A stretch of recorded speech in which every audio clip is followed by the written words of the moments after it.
Final selection list 15/9 September ఇచ్చిన తర్వాత 25th మన అపాయింట్మెంట్ లెటర్స్ ఒక పెద్ద పండుగ వాతావరణంలో ఇక్కడ ఇచ్చాము. అందరూ వాళ్ళ పేరెంట్స్ కూడా వచ్చారు. వేరియస్ టెస్టిమోనియల్స్ మనం విన్నాం.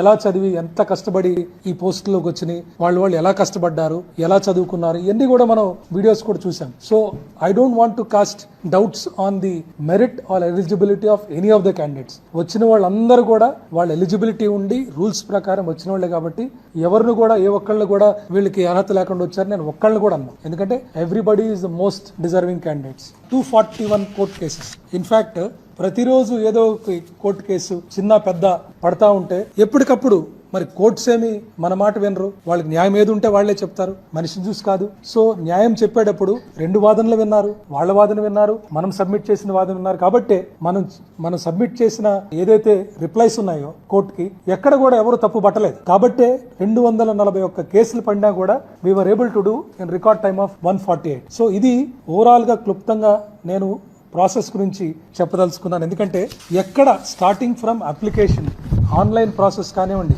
కమ్యూనికేషన్ టు క్యాండిడేట్స్ కానివ్వండి, లేకపోతే క్వశ్చన్ బ్యాంక్స్ తయారు చేయడం కానివ్వండి, లేకపోతే అప్లోడింగ్ కానివ్వండి, టీసీఎస్ ఐఆన్ సెంటర్స్ లో ప్రాసెస్ కానివ్వండి, సెక్యూరిటీ ప్రోటోకాల్స్ కానివ్వండి, క్యాండిడేట్ వెరిఫికేషన్ కానివ్వండి, ఈ హారిజాంటల్ రిజర్వేషన్ కానివ్వండి, లేకపోతే ఫైనల్ సెలెక్షన్స్, ఎక్కడ కూడా we did not deviate any procedure.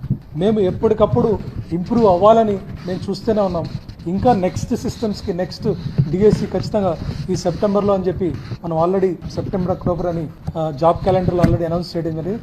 దాంట్లో కూడా ఇంకా ఎలా చేయాలని we're trying to look at our process. ఇంకేమన్నా ఆటోమేట్ చేయొచ్చా, ఇంకేమన్నా చేయొచ్చా అని కాన్స్టెంట్గా వీఆర్ ట్రైంగ్ టు ఇంప్రూవ్. కాబట్టి దీంట్లో ఇప్పటి వరకు జరిగిన వాటిలో ఎటువంటి డీవియేషన్స్ లేవు. ఇంకా ఏమన్నా పాజిటివ్ సజెషన్స్ ఉంటే వీఆర్ ఆల్వేస్ ఓపెన్. ఇంకా చేస్తే ఇలా చేస్తే ఇంకా బాగుంటుంది.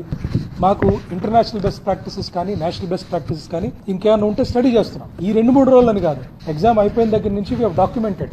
మేము అసెంబ్లీలో మినిస్టర్ గారు ఒక చిన్న బుక్ కూడా ఇచ్చారు అందరికీ, what process we have done అని. కొంతమంది కొన్ని సజెషన్స్ ఇచ్చారు, కొన్ని కొత్త సాఫ్ట్వేర్స్ వచ్చినాయని చెప్పారు.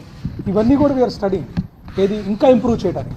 అంతేగాని ఇప్పుడు వరకు జరిగిన దాంట్లో ఎటువంటి డీవియేషన్స్ కానీ ప్రొసీజరల్ వైలేషన్స్ కానీ జరగలేదని చెప్పి మీకు తెలియజేస్తున్నాను. అలాగే